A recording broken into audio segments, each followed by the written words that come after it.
Just after dawn on the 3rd of January 2026, the US launched what it described as a large-scale attack on Venezuela. Within hours, President Nicolas Maduro, one of Washington's longest adversaries in Latin America, was in US custody.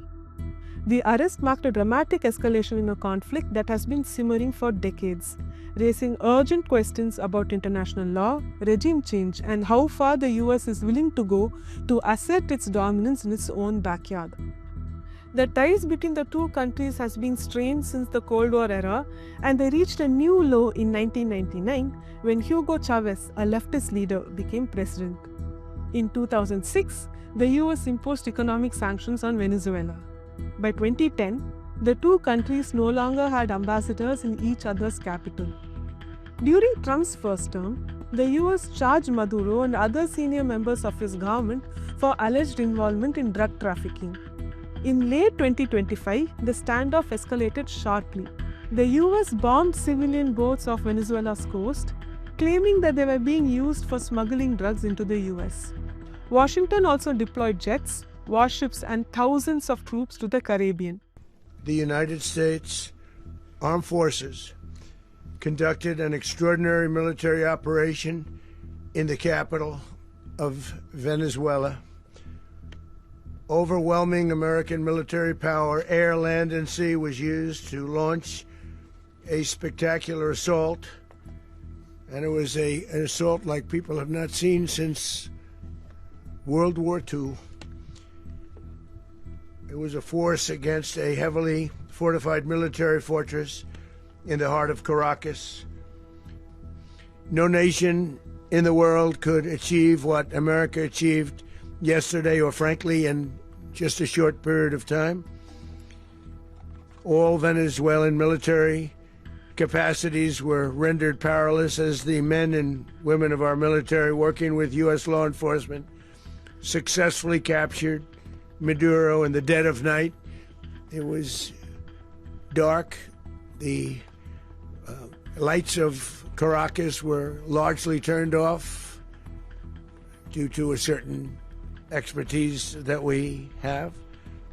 It was dark and it was deadly. But captured along with his wife, Celia Flores, both of whom now face American justice. The fallout in the US was immediate. Critics accused the administration of breaking the law, while supporters defended the action, saying that the administration was carrying out a law enforcement operation. Maduro's a horrible, horrible person, but you don't treat lawlessness with other lawlessness, and that's what's happened here. The American people this morning, George, are scratching their heads in wonderment and in fear of what the president has proposed. The United States will run Venezuela. We have learned through the years, when America tries to do regime change and nation building in this way, the American people pay the price in both blood and in dollars. It wasn't necessary because this was not an invasion. We didn't occupy a country. This was an arrest operation. This was a law enforcement operation. He was arrested on the ground in Venezuela by FBI agents, read his rights, and removed from the country. I encourage everyone, I know it's Sunday, people are busy, but the indictments have now been unsealed. People should read this indictment.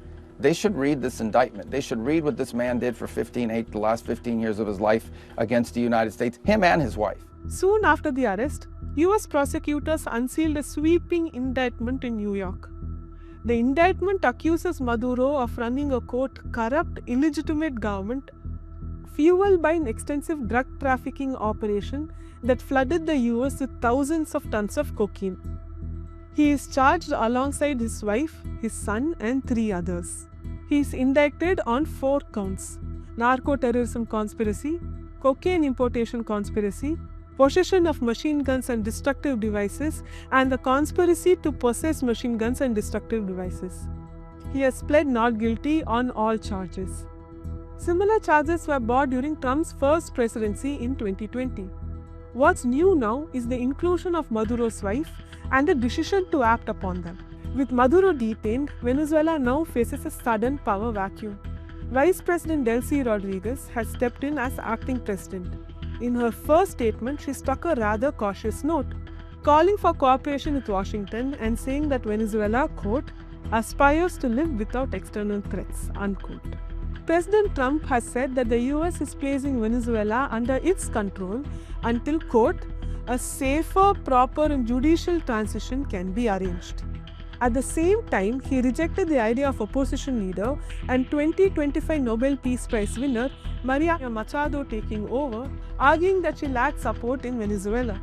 Trump has framed this operation as the revival of the Monroe Doctrine, the 1823 declaration that warned European powers to stay out of the Western Hemisphere. In effect, it's a signal that Washington is prepared to use force to assert its dominance in the region. Venezuela might not be the end of it. Trump has already issued a thinly veiled warning to Mexico and has slammed Cuba and Colombia after the strikes. He has previously spoken about seizing Greenland and reclaiming control of the Panama Canal using national security and access to strategic resources as justifications. That has sent alarm bells ringing among analysts who warn that the move could set a precedent not only for the US but also for other global powers. If Washington can justify its intervention this way, what stops Russia or China or any other country from doing the same within their own sphere of influence? For now, Nicolas Maduro sits in a jail cell, facing charges that can not only reshape Venezuela's but also the region's future.